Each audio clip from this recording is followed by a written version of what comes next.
በስመ አብ ወወልድ ወመንፈስ ቅዱስ አሐዱ አምላክ አሜን። እግዚአብሔር አምላካችን ሳይገባን እንደ ቸርነቱ ለዚህ ቀን ለዚህ ሰዓት ስላደረሰን ክብር ምስጋና ይግባው። የእመቤታችን የወላዲት አምላክ የቅድስት ድንግል ማርያም አማላጅነቷ በረከቷ አይለየን። የጻድቃን ሰማዕታቱ የመላእክቱ ተራዳይነታቸው ከሁላችን ጋር ይሁን። አሁን ያለንበት ወቅት የአብይ ጾም ወቅት በመሆኑ እስከ ዛሬ በየሳምንት ስነጋገርባቸው የመጣነው የእግዚአብሔር ቃል ዛሬ ለአብይ ጾም የሰባተኛ ሳምንት ቀን ደርሰናል። እግዚአብሔር ቸር ነውና ጊዜው አገባደነው ለዚህ ቀን አድርሶናል። አምላካችን መድኃኒታችን ኢየሱስ ክርስቶስ ቀሪውን ጊዜ ደግሞ በሰላም በፍቅር አስጨርሶን ለትንሣኤው በሰላም እንዲያደርሰን የእርሱ ቅዱስ ፍቃድ ይሁን። የሰባተኛው ሳምንት በቤተ ክርስቲያናችን አስተምሮ ኒቆዲሞስ በመባል ይታወቃል። ኒቆዲሞስ የማታ ተማሪም ብለው በቤተ ክርስቲያን እንደዚሁም መጽሐፉ የማታ ተማሪ መሆኑን ይነግረናል። አሁን ኒቆዲሞስ ከፈሪሳውያን ወገን የሆነ ትምህርት ሁሉ ነገር የኦሪቱን ትምህርት በደንብ አድርጎ የተማረና በቂ እውቀት ያለው ለአይሁድ ለጸሐፍት ፈሪሳውያን አለቃቸው የነበረ ሰው ነው። ነገር ግን ይህ ኒቆዲሞስ በአምላካችን በመድኃኒታችን በኢየሱስ ክርስቶስ ትምህርት ተማርኳል። ስለዚህ ይህ ኒቆዲሞስ 3 ነገሮች በሕይወቱ የተከናወኑለት ሰው ምድር ላይ ሲኖር ሊከናወንልኝ ወይም ሊሆንልኝ የሚላቸውን ነገሮች ሁሉን ያጠቃለለ ነው። ከስልጣንም ስልጣን አለው፣ እንደዚሁም ከእውቀትም እውቀት አለው፣ ከሀብትም ሀብት አለው፣ ባለጸጋ ነው። ነገር ግን እነዚህ ነገሮች ሳይዙት፣ እነዚህ ነገሮች ሳያሸንፉት በዓለም ላይ ስንኖር እነዚህ ማነቆ ናቸው። ወደ እግዚአብሔር እንዳንቀርብ እነዚህ ነገሮች ካሉን በቂ ናቸው። ዓለም ላይ የወደደንን የፈቀድነውን እያደረግን እንድንኖር የሚያስገድዱን ናቸው። ነገር ግን ኒቆዲሞስ ይህ አላሸነፈውም። በሌሊት ወደ አምላካችን ወደ መድኃኒታችን ኢየሱስ ክርስቶስ እየሄደ ዕለት ዕለት ይማር ነበረ። ሲማርም የእግዚአብሔር ትምህርቱ ከአንደበቱ የሚወጣው ቃል ልቡን አሳርፎታል።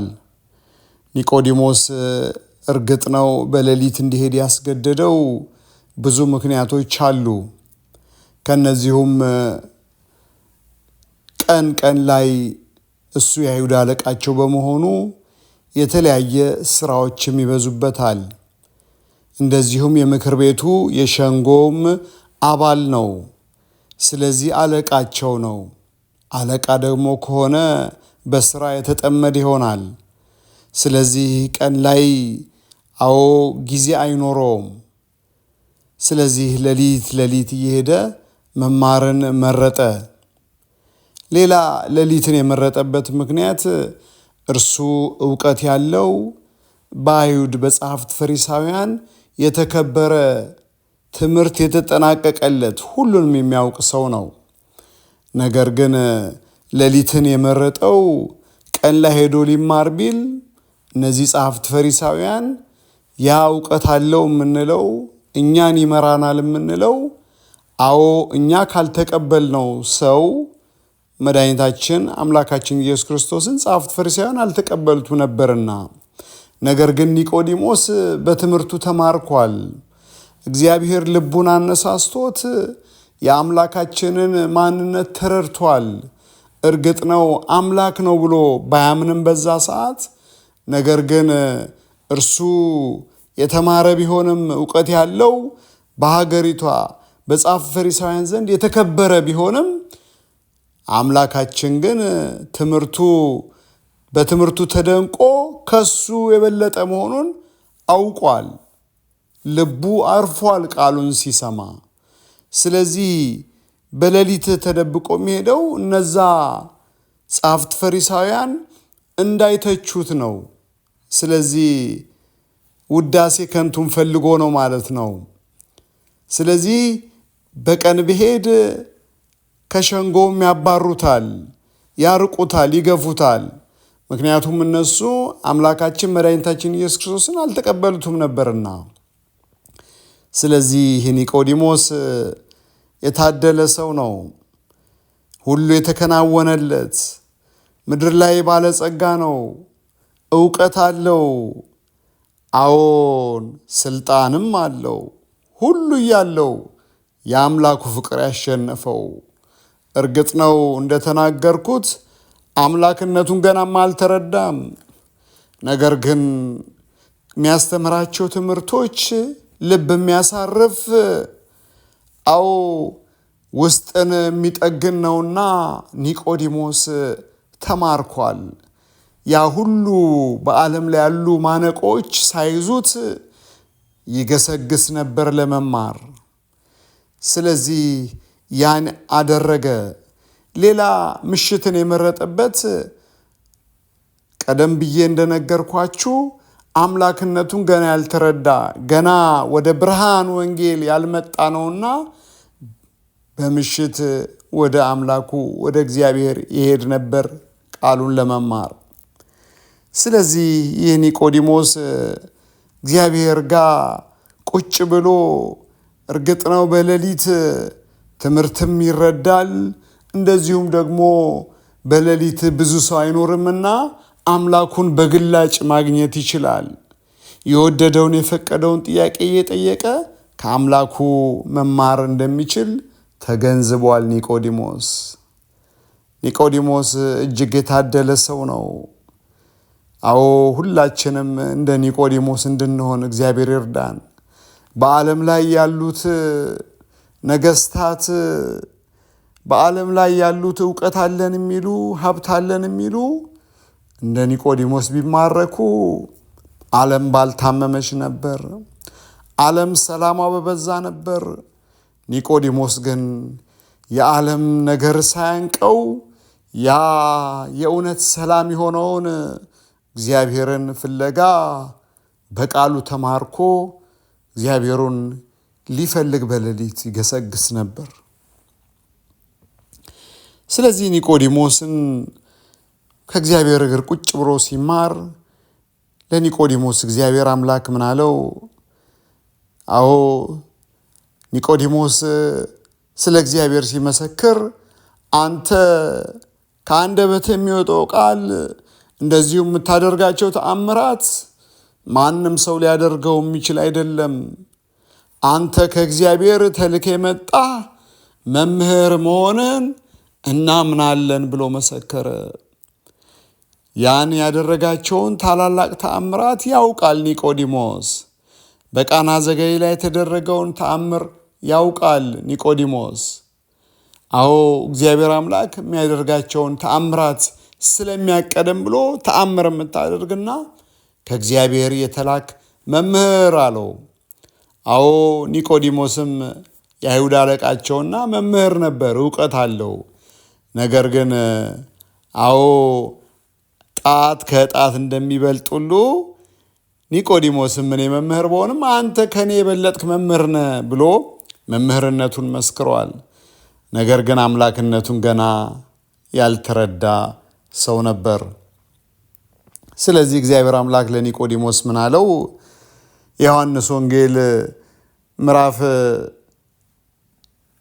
3 ከቁጥር 1 ጀምረን ብናይም ይላል። ከፈሪሳውያን ወገን የአይሁድ አለቃ የሆነ ኒቆዲሞስ የሚባል አንድ ሰው ነበር።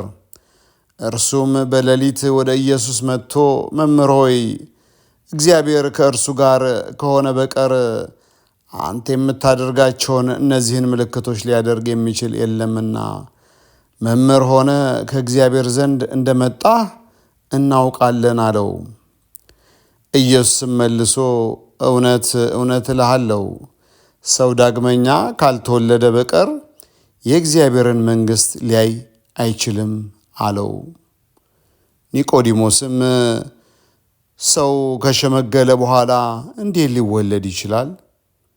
ሁለተኛ ወደ እናቱ ማኅፀን ገብቶ ይወለድ ዘንድ ይችላልን? አለው። ኢየሱስም መለሰ እንዲህ ሲል እውነት እውነት እልሃለሁ ሰው ከውኃና ከመንፈስ ካልተወለደ በቀር ወደ እግዚአብሔር መንግሥት ሊገባ አይችልም አለው። አዎ አምላካችን ለኒቆዲሞስ የምስጢራት መጀመሪያ በኩር የሆነውን ስለ ምስጢረ ጥምቀት ነገረው። ኒቆዲሞስ ግን አልተረዳውም። ኒቆዲሞስ በምድር ላይ ሲኖር የሚያውቀው ያቺ ሥጋዊ ውልደትን ከእናት ከአባታችን የምንወለደውን ውልደት ነው የሚያውቀው። ስለዚህ ዳግም ውልደት ሲለው እንዴት ነው የሰው ልጅ ካረጀ ከሸመገለ በኋላ ወደ እናቱ ማኅፀን ገብቶ እንዴት ዳግም ይወለዳል? አለ ኒቆዲሞስ። እርግጥ ነው ኒቆዲሞስ የአይሁድ መምህራቸው አለቃቸው ነው። ነገር ግን ይሄ ምስጢር ነውና አልተረዳውም። ስለዚህ ይሄ አምላካችን ምስጢረ ጥምቀትን ነገረው። ሰው ዳግም ከውኃና ከመንፈስ አለው። ካልተወለደ የእግዚአብሔር መንግሥት ደግሞ ብሎ ሦስቱን አመጣቸው። ስለዚህ ምስጢረ ሥላሴንም እየነገረው ነው። ነገር ግን ኒቆዲሞስ አልተረዳም። አምላካችን ምስጢራትን ለኒቆዲሞስ እያስረዳው ነው። ምስጢራትን የሰው ልጅ ሳይረዳ አምስቱ አዕማደ ምስጢራት ወይም ሰባቱ ምስጢራተ ቤተ ክርስቲያን የምንላቸውን እነዚህን ነገር ሳንረዳ እነዚህ መሰረት ላይ ሳንቆም ክርስትናውን ማስቀጠል ወይም በክርስትና ሕይወት መኖር ስለማይቻል ነው። ኒቆዲሞስ ይህን ከተረዳ ብዙዎችን ወደ እግዚአብሔር መንግሥት እንዲመጡ ያግዛቸዋል፣ ያስተምራል፣ ጥሩ መምህር ይሆናል ማለት ነው። አምላካችንም ይህን ነገረው። የሰው ልጅ ነው ያለው፣ ሕፃን አላለም፣ የዕድሜ ገደብ አልተናገረም። አሁን ብዙዎቹ በሌላ ቤተ እምነት ያሉ ሰዎች ምን ይላሉ? አስተምሯቸው ያመነ የተጠመቀ ይድናል፣ ያላመነ ግን ይፈረድበታል የሚለውን ስለዚህ ከመጠመቅ በፊት ማወቅ ያስፈልጋል ብለው ትርጉም ይሰጡታል። ነገር ግን አምላካችን ምን አለው ለኒቆዲሞስ? የሰው ልጅ ዳግም ከውኃና ከመንፈስ ካልተወለደ በቀር የእግዚአብሔርን መንግሥት ሊወርስ አይችልም ነው ያለው። የሰው ልጅ ያለው ካደገ በኋላ ወይም የዕድሜ ገደብ አልተናገረም። ቃሌን ተምሮ ከተጠመቀ በኋላ አላለም። የሰው ልጅ አለ። ስለዚህ ይህንን እውነተኛውን የሆነውን ጥምቀት አምላካችን የሚነግረው ወደ በኋላ ብንመለስ በኦሪቱ ለአብርሃም ከእርሱ ጋር ከእግዚአብሔር ጋር ቃል ኪዳን እንዲያደርግ ሲል ለአብርሃም ምንድን ነው ያለው? አንተም ልጆችህም በቤትም ያሉ አሽከሮች ወንዶችን ተገዘሩ አለ። ስትገዘሩ ነው ከኔ ጋር ህብረት የሚኖራችሁ ብሎ ሰው ሲገዘር በግዝረቱ ደም ይፈሳል። ከተገዘረም በኋላ ያ የግዝረቱ ምልክት አይጠፋም እስከ ዕለተ ሞቱ ድረስ። አንዴም የሰው ልጅ ከተጠመቀ ጥምቀቱ ውሃው አባቶች ጸሎት በሚያደርጉበት ጊዜ ከክርስቶስ ከጎኑ የፈሰሰው ውሃና ደም ወይም ማየገቦ ይለወጣል። ያ ጥምቀት ምስጢር ያሰኘውም ወደ ማየገቦ ሲለወጥ እኛ በዓይናችን ማየት ስለማንችል ነው። ስለዚህ ያ ተራ ውሃ መሆን ይቀርና ከክርስቶስ ከጎኑ የፈሰሰው ውሃና ደም ይሆናል። ስለዚህ ስንገዘርም ገና የኦሪቱን ነው የምነግራችሁ። በኦሪቱ ግዝረት የጥምቀት ምሳሌ ነበረ። ስለዚህ ያን ምሳሌ ሲያመጣው በዛ ግዝረት ውስጥ ሕፃናትም ተገዝረዋል፣ አዋቂዎችም ተገዝረዋል። ክርስቶስም ለኒቆዲሞስ ምን አለው? የሰው ልጅ ዳግም ከውኃና ከመንፈስ ካልተወለደ አይድንም አለው። ስለዚህ የሰው ልጅ አለዛ ጋር የዕድሜ ገደብ አልተናገረም። ለአብርሃም ሲነግረው ተገዘር ሲለው ያ ምሳሌውን አዎ ልጆች፣ አሽከሮች ሁላችሁም ተገዘሩ አለው። እንደዚሁም ከግብፅ ባርነት እስራኤሎች ሲመጡ ባሕረ ኤርትራን አቋርጠው ሲሄዱ ሲሻገሩ ያ ወደ ታች ገብተው ወደ ላይ ሲወጡ ያ የጥምቀት ምሳሌ ነው። እዛ ውስጥ ሕፃናት አሉ። እነዛም ሕፃናት አዋቂዎችም ጭምር ነው የተሻገሩት። ያ የጥምቀት ምሳሌ ነው። ስለዚህ የዕድሜ ገደብ እዛ ጋም አናይም። ስለዚህ ሕፃናትን ገና በልጅነታቸው ወንድ ልጅን በ40 ቀን ሴትን ልጅ በ80 ቀን ማስጠመቅ መጽሐፍ ቅዱሳዊ ወይም የእግዚአብሔር ትእዛዝ መሆኑን ከዚህ መረዳት እንችላለን። እርግጥ ነው ሌሎች ቤተ እምነቶች በልጅነት የሚያስጠምቁ እንዳሉ እናውቃለን። ነገር ግን እንደኛ ቀኑና ወቅቱን ገድበው ባያስቀምጡም ሰው በልጅነት መጠመቅ እንዳለበት ያምናሉ። ምክንያቱም የሰው ልጅ ካልተጠመቀ ርስቱን አይወርስም። ስለዚህ አንድ ሕፃን ልጅ ሲወለድ ከእግዚአብሔር ጋር ኅብረት እንዲኖረው መጠመቅ አለበት። እናስተምረውና የወቅና ይጠመቃል ካል በመሃል ይሄ ልጅ ወይም ያቺ ልጅ ወይም ቢሞቱ ቢያልፉ ርስቱን መውረስ አይችሉም። ስለዚህ መንፈስ ቅዱስ እንዲያሳድጋቸው በመንፈስ ቅዱስ በልጅነታቸው ታትመው ነው ወደ እግዚአብሔር መንግሥት ለመጓዝ ወይም ለመግባት ቀደም ብለው ጥምቀትን ማከናወን ያለባቸው ብላ ቤተ ክርስቲያን ስርዓትን የሰራችው። ማንም ሰው እንዳይጠፋ፣ ሁሉም ርስቱ እንዲወርስ፣ ሁሉም ወደሚበልጠው ወደ ሚስጥራት እንዲገባ መጀመሪያ መጠመቅ አለበት። ሕፃናት ከተጠመቁ በኋላ ቀጥለው ወደ ቁርባኑ ይገባሉ። ሚስጥራትን ጀመሩ ማለት ነው። ስለዚህ ስለ ሚስጥረ ጥምቀት ለኒቆዲሞስ አብዝቶ በደንብ አድርጎ አምላካችን ነገረው። ኒቆዲሞስም ምን አለ? ይህን ካለ በኋላ ኒቆዲሞስ ይህ ነገር አሁንም አልተረዳውም። ስላልተረዳው አሁንም ኒቆዲሞስ እንዲረዳው አምላካችን በደንብ አድርጎ ቃሉን እንዲህ አድርጎ አብራራለት። ከሥጋ የተወለደ ሥጋ ነው፣ ከመንፈስ የተወለደ መንፈስ ነው። ዳግመኛ ልትወለዱ ያስፈልጋችኋል ስላልሁ አታድነቅ። ነፋስ ወደሚወደው ይነፍሳል፣ ድምፁንም ትሰማለህ፣ ነገር ግን ከወዴት እንደመጣ ወዴትም እንደሄደ አታውቅም። ከመንፈስ የተወለደ ሁሉ እንዲህ ነው። ኒቆዲሞስም መልሶ ይህ እንዴት ሊሆን ይችላል አለው። ኢየሱስም መልሶ እንዲህ አለው፣ አንተ የእስራኤል መምህር ስትሆን ይህን አታውቅምን አለው። አምላካችን እጅግ በደንብ አድርጎ ለኒቆዲሞስ አስረዳው። ከሥጋ የተወለደ ሥጋ ነው አለው። ያ የሚያውቀውን እውቀት ሁለት ተቃራኒ ጾታዎች ተጋብተው እግዚአብሔር በፈቀደና በወደደ ከነሱ ተከፍሎ የሚወጣውን ልጅ የሥጋ ውልደትን ነው የሚያውቀው ኒቆዲሞስ። አምላካችን ምን አለው? ከሥጋ የተወለደ ሥጋ ነው አለው። ያ ምድራዊ ልደት፣ የሚጠፋው ልደት፣ ከመንፈስ ግን የተወለደ መንፈስ ነው አለው። ያ ከመንፈስ ቅዱስ የምንወለደው ዳግም ውልደት ዘላለማዊ የእግዚአብሔርን ርስት እንድንወርስ የሚያደርገን ነው። ዳግም ውልደት ስለ እሱ ነው የነገረው። ስለዚህ ነፋስ ከወዴት እንደሚነፍስ አታውቅም፣ ወዴትም እንደሚሄድ አታውቅም። ንፋስ ከዚህ አለ ወደዛ ጋር ሄዳል ብለህ መናገር እንደማትችለው ሁሉ ከመንፈስ የተወለደም እንዲሁ ነው አለው። አምላካችን ለኒቆዲሞስ በደንብ አድርጎ አስረዳው ሚስጥራትን። ስለዚህ ኒቆዲሞስ አምላካችን ስለ እውነት እንናገራለን፣ መሰክራለን፣ እናንተን ግን ይህን አታምኑም ብሎ ለኒቆዲሞስ በደንብ አድርጎ አስፍቶ አስረዳው።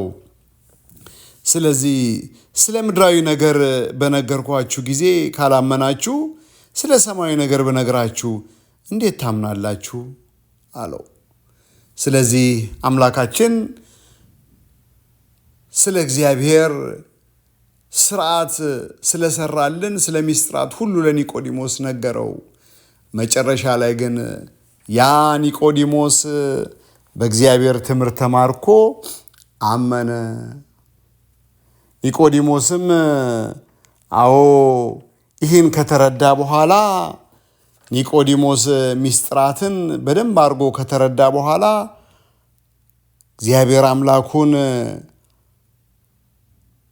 ለእግዚአብሔር አምላኩ ምርጥ ዕቃ ለመሆን የተመረጠ ሰው ሆነ። ስለዚህ ይህ ነገር በዮሐንስ ወንጌል ምዕራፍ 7 ላይ ከቁጥር 45 ብናይ መጨረሻ ላይ እነዚህ ጸሐፍት ፈሪሳውያን ተስማሙና ያን የሕይወት ብርሃን የሆነውን አምላካችንን ተላልፎ እንዲሰጥ ወይንም እንዲይዙት ሎሌዎችን ላኩ ይላል። የዮሐንስ ወንጌል ምዕራፍ 7 ቁጥር 45 ብናይ ሎሌዎች ወደ ካህናት አለቆችና ወደ ፈሪሳውያን መጡ ይላል።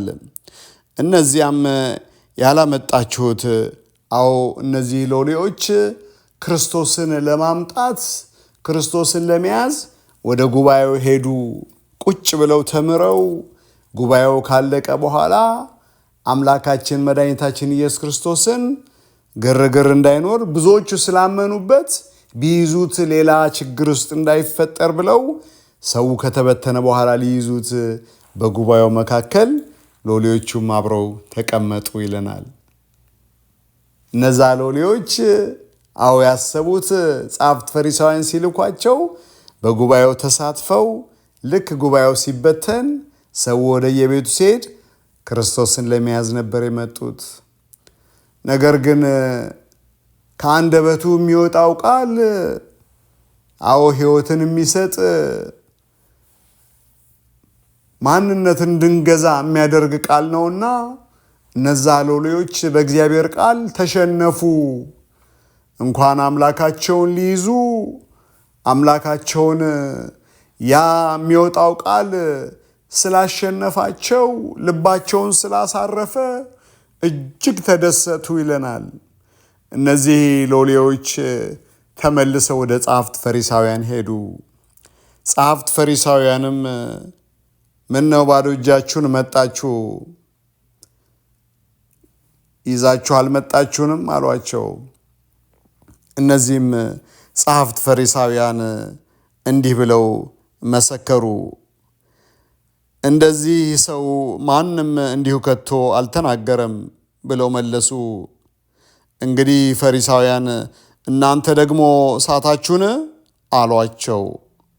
አለቆችስ ወይስ ከፈሪሳውያን በእርሱ ያመነ አለን ብለው ጠየቁ። አዎን እነዚህ ሎሌዎች ሕጋችንን ተላለፋችሁ፣ እንዴት ይህ ሰው ከገሊላ ይመጣል አይለንም መጽሐፉ? ያ ይመጣል የሚባለው ክርስቶስ ከቤተልሔም ነው ይመጣው፣ ከገሊላ እንደዚህ አይነት ነቢይ አይመጣም፣ ከገሊላ ነቢይ አይመጣም፣ መጽሐፉ ይህን ነው የሚለን ብለው እነርሱን ትክክል እንዳልሆኑ አወገዟቸው። ከአለቆችስ የተቀበላለን አሉ። ኒቆዲሞስም አዎ እንዲህ አለ።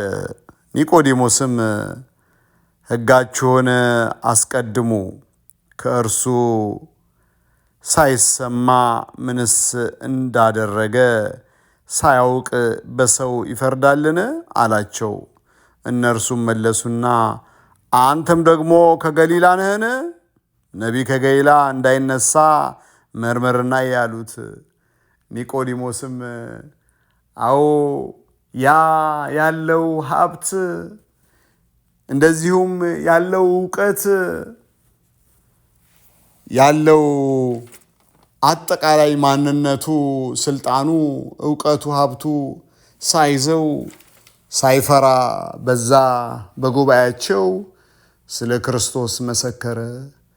ዕውቀት ስለነበረው ከመጽሐፍ ጠቅሶ ኦሪት ዘዳግም ምዕራፍ 1 ቁጥር 16ን ጠቅሶ እነርሱን አሸነፋቸው። ከጉባኤውም እየወጡ ሄዱ ነው የሚለው። መልስ አጡ። ያ ኒቆዲሞስ ስለ አምላኩ መሰከረ። እንከን የሌለበት ንጹሕ የሰላም አለቃ ብሎ መሰከረ። በመጨረሻም ያ ኒቆዲሞስ በአምላኩ ተማረከ፣ አመነ። ኒቆዲሞስ ያ ባለጸጋ፣ ያ ዕውቀት ያለው፣ ያ ሁሉ የተሟላለት ኒቆዲሞስ የዓለም ማንነት ሳያንቀው በአምላኩ ፍቅር የተሸነፈ ታላቅ ሰው ሆነ። በመጨረሻም አምላካችን ተላልፎ ሲሰጥ ከጲላጦስ ላይ ያንን ቅዱስ ሥጋውን ከዮሴፍ ጋር በመሆን አንድ ላይ ሆነው ቅዱስ ሥጋውን ሳይፈሩ ከባለስልጣኑ ጠየቁ። ምክንያቱም እውነተኛ ፍቅር ከውስጥ ፍርሃትን ነቅሎ ይጥላል ነው የሚለን መጽሐፉ። ስለዚህ በእግዚአብሔር እውነተኛ ፍቅር ስለተሸነፈ ሳይፈራ የአምላኩን ያን ቅዱስ ሥጋ ጠየቀ። ስለዚህ ያን ሥጋ ተቀብለው ከዮሴፍ ጋር ሆነው ኒቆዲሞስና ዮሴፍ ኒቆዲሞስ ሽቶውን አመጣ። ሀብታለ ሁሉ የሞላለት ነው። መግነዙን ጨርቁን አመጣ። ምንም መቃብር ንጹሕ አዲስ መቃብር በሆነ መቃብር ላይ የአምላካችንን ቅዱስ ሥጋ ቅዱስ ቅዱስ ቅዱስ እያሉ ገንዘው ሽቶ ቀብተው በመጠቅለያ በመግነዝ ጨርቅ ገንዘው በንጹሕ በአዲስ መቃብር ላይ አሳርፈውታል። ያ አዲስ መቃብር የተባለው ድሮ በኦሪቱ የነ ኤልያስ አጽም የነ ኤልሳ አጽም ሞት እንዳስነሳ ስለሚታወቅ አምላካችን እሱ ራሱ በራሱ ሞትን ድል አድርጎ አልተነሳም።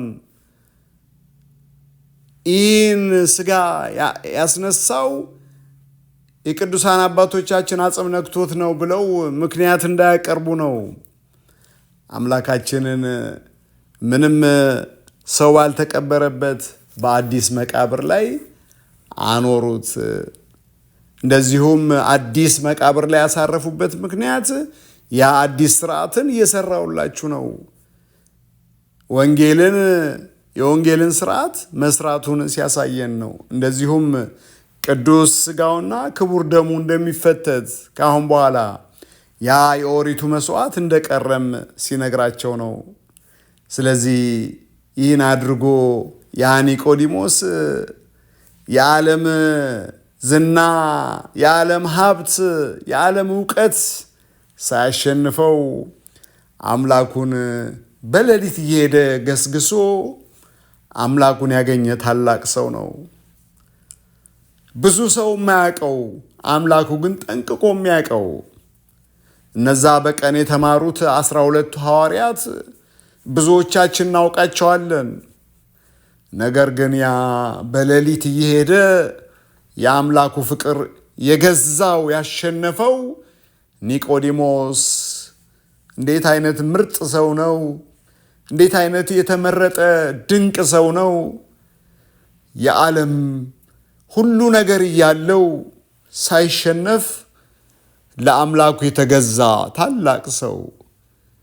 እኛ ምድር ላይ ትንሽ ነገር ሲኖረን እኮ አምላካችንን ትተን ወደ ጎን አድርገን ስጋችን የፈቀደን የምናደርግ ሰዎች ነን። ኒቆዲሞስ ግን በዓለም ላይ ያለው ሁሉ ነገር የተከናወነለት ባለስልጣን፣ ባለሀብት፣ ባለ እውቀት ምን ቀረው ዓለም ላይ ሁሉ ያለው። ነገር ግን ይህ ነገር ያላሸነፈው የጸሐፍት ፈሪሳውያንም ያወግዙኛል ወይ ይገድሉኛል ወይ ሌላ ነገር ያደርጉኛል ብሎ ሳይፈራ ለአምላኩ የመሰከረ ታላቅ አባት ነው። በረከቱ ይደርብን። እግዚአብሔር አምላካችን ቀሪውን ጊዜ ደግሞ ቀጣይ ሆሳዕና ትንሣኤ ብለን እናከብራለን። አምላካችን ቀሪውን ጊዜ ባርኮ ቀድሶ እንዲሰጠን የእርሱ ቅዱስ ፍቃድ ይሁን። ይቆየን። ወስብሐት ለእግዚአብሔር።